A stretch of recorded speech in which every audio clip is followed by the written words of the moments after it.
Hi అండి. కమ్మటి కొబ్బరి పులావ్ చాలా టేస్టీగా ఉంటుంది. ఇది చేసుకున్న రోజు పొట్ట చాలా హాయిగా ఉంటుందండి. హెవీగా లేకుండా నాన్ వెజ్ కర్రీస్ తోటి సూపర్ కాంబినేషన్ అనమాట. చికెన్ గ్రేవీ కానీ మటన్ గ్రేవీతో కానీ సర్వ్ చేయండి, చాలా బాగుంటుంది. లైట్ మసాలాలతోటి చాలా కమ్మగా తిన్న కొద్ది తినాలనిపిస్తుంది. బ్యాచిలర్స్ కూడా ఈజీగా చేసుకోవచ్చు అనమాట. మరి ఇంకెందుకు లేటు, చేసేద్దామా?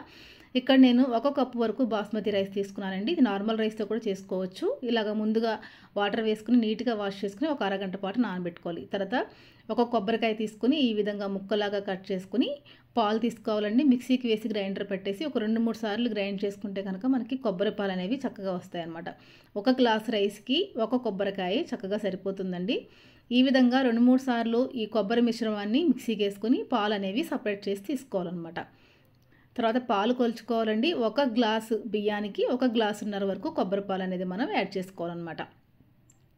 అది మామూలు సోనా మసూరి రైస్ అనుకోండి 2 గ్లాసెస్ వరకు వేసుకోవాలి. ఇక్కడ బాస్మతి రైస్ కాబట్టి 1.5 గ్లాస్ అయితే సరిపోతుంది. తర్వాత మరి పులావ్ చేయడం కోసం ఒక గిన్నె పెట్టుకొని దాంట్లోకి 1 స్పూన్ నెయ్యి, 1 స్పూన్ ఆయిల్ వేసుకున్న తర్వాత దీంట్లోకి జీడిపప్పు వేసుకుని జీడిపప్పు కాస్త ఫ్రై అయిన తర్వాత హోల్ బిర్యానీ స్పైసెస్ వేసుకుని ఫ్రై చేసుకోవాలి. తర్వాత సన్నగా కట్ చేసుకున్న ఉల్లిపాయ ముక్కలు, సన్నగా కట్ చేసుకున్న పచ్చిమిర్చి, సన్నగా కట్ చేసుకున్న టమాటా, ఈ 3 వేసుకుని చక్కగా ఫ్రై చేసుకోవాలండి. కొంచెం ముక్క అనేది సాఫ్ట్ అయ్యేంత వరకు టమాటా ముక్కలు అలాగే ఉల్లిపాయ ముక్కలు సాఫ్ట్ అయ్యేంత వరకు ఫ్రై చేసుకోవాలి. నెక్స్ట్ ఇప్పుడు దీంట్లోకి రుచికి తగినంతగా ఉప్పు అలాగే కొద్దిగా అల్లం వెల్లుల్లి పేస్ట్ కూడా యాడ్ చేసుకోవాలండి.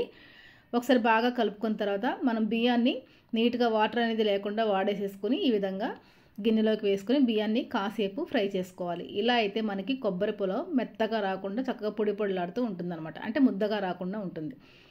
ఈ విధంగా ఫ్రై చేసుకున్న తర్వాత మనం తీసుకున్న కొబ్బరి పాలను దీంట్లోకి యాడ్ చేసుకోవాలండి.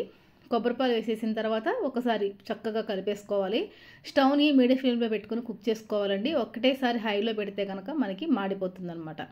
ఇలా బాగా కలుపుకున్న తర్వాత దీంట్లోకి 1/2 టేబుల్ స్పూన్ వరకు గరం మసాలా అలాగే కొత్తిమీర, కొంచెం పుదీనా కూడా వేసేసుకుని బాగా కలుపుకుని మూత పెట్టేసుకుని ఒక 15 నుంచి 20 నిమిషాల పాటు లో ఫ్లేమ్లో కుక్ చేసుకుంటే మనకి కొబ్బరి పులావ్ రెడీ. ఇక్కడ నేను కుక్కర్ రైస్లో చేశాను కాబట్టి ఈ గిన్నె తీసుకెళ్ళి నేరుగా కుక్కర్ మీద కూడా పెట్టేసుకోవచ్చండి. చూసారు కదా, మనకి 20 నిమిషాల తర్వాత చూస్తే కనుక మనకి కొబ్బరి పులావ్ అనేది చక్కగా రెడీ అయిపోయింది.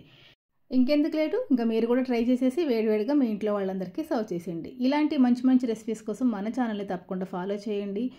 ఈ వీడియోకి ఒక చిన్న లైక్ చేయండి. Thanks for watching.